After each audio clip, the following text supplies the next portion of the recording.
Oui, Madame la Présidente, mes chers collègues, si vous déclenchez cette mission d'information et d'évaluation du Conseil régional, c'est parce que vous n'en avez pas le choix. C'est votre groupe d'opposition du Rassemblement national qui, en vertu de l'article L 4132-21-1 du CGCT et de l'article 17 du règlement intérieur, vous a demandé précisément la création d'une mission d'information et d'évaluation. Mais elle n'était pas sur ce thème-là, celle que nous vous avons demandé, car vous avez bien évidemment modifié totalement le contenu de la mission d'information et d'évaluation que nous vous demandons. Quel est ce contenu que nous vous demandons ?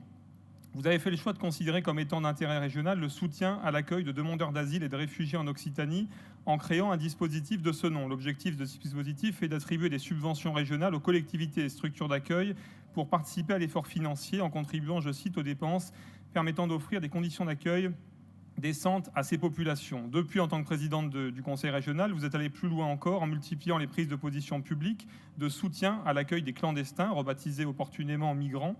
En juin 2018, vous avez déclaré que vous estimiez qu'il était de notre responsabilité comme dirigeants de briser ce silence. Vous avez aussi, 2 mois plus tard, toujours en tant que présidente du Conseil régional, affirmé que la région Occitanie et le port de Sète étaient en capacité d'accueillir l'Aquarius de SOS Méditerranée. Alors, nous, ce que nous vous demandons, ce sont les missions suivantes. Dresser effectivement un bilan d'étape de la mise en œuvre du dispositif régional de soutien à l'accueil de demandeurs d'asile et de réfugiés. Ça, vous l'avez repris. En revanche, vous n'avez pas repris les points suivants. Recenser de façon exhaustive et précise l'ensemble des subventions régionales destinées à favoriser ou accompagner l'accueil des demandeurs d'asile et l'accueil des clandestins rebaptisés migrants attribués depuis le début de votre mandat. Qu'avez-vous à cacher dans ce domaine ? Pourquoi ne voulez-vous pas recenser de façon exhaustive et précise l'ensemble des subventions régionales ? Est-ce que vous pensez que ça poserait un problème de le faire ? Avez-vous un problème avec la transparence ?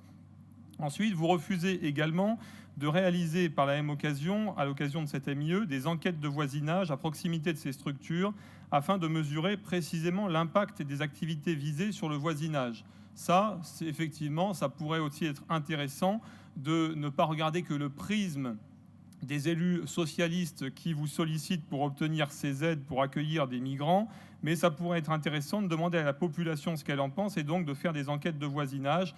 Allez voir par exemple à Montpellier si aux alentours de la place de la Comédie, la délinquance a augmenté ou pas. Mesurer précisément la pertinence des subventions régionales en matière de gestion d'argent public. Envisager également une consultation citoyenne sur la question du soutien financier du Conseil régional à l'accueil des demandeurs d'asile et des clandestins migrants en Occitanie afin de savoir ce qu'en pensent les habitants de notre région. Vous êtes pour la démocratie participative, vous êtes pour les consultations, sauf lorsque les réponses qui pourraient être données par les habitants de notre région seraient contraires à celles qui sont les vôtres. Ce n'est pas vraiment ça la démocratie. La démocratie, c'est de demander leur avis aux habitants de notre région, y compris sur des sujets sur lesquels ils pourraient donner des réponses différentes des vôtres. Alors, vous avez refusé d'inclure cette consultation citoyenne sur la question du soutien financier du Conseil régional à l'accueil des demandeurs d'asile et migrants en Occitanie. Nous le déplorons et alertons l'attention des citoyens sur ce sujet-là. Vous ne voulez pas leur donner la parole, vous ne voulez pas savoir ce qu'ils en pensent. Pour vous, ce n'est pas à eux de décider. Et enfin, mesurer les conséquences de l'accueil des populations pour notre région et ses habitants. Alors, nous pensions que vous, qui semblez si fiers de l'action régionale en la matière, vous seriez d'accord pour procéder en toute transparence à ces enquêtes, à ces auditions, à cette consultation citoyenne. Nous voyons que vous n'assumez pas votre politique, que vous ne voulez pas donner la parole au peuple sur ce sujet-là, que ça vous dérange énormément. Alors, particulièrement et douloureusement touchés par le chômage et la précarité, j'en termine. Nos concitoyens ne peuvent plus se contenter de belles paroles, de bons sentiments, de chantage émotionnel pour subir vos politiques irresponsables à fond perdu sans aucun contrôle. Vous devez leur rendre des comptes et nous vous demandons de modifier cette EMIE en intégrant les choses que nous avons demandé d'inclure à cette EMIE. Merci.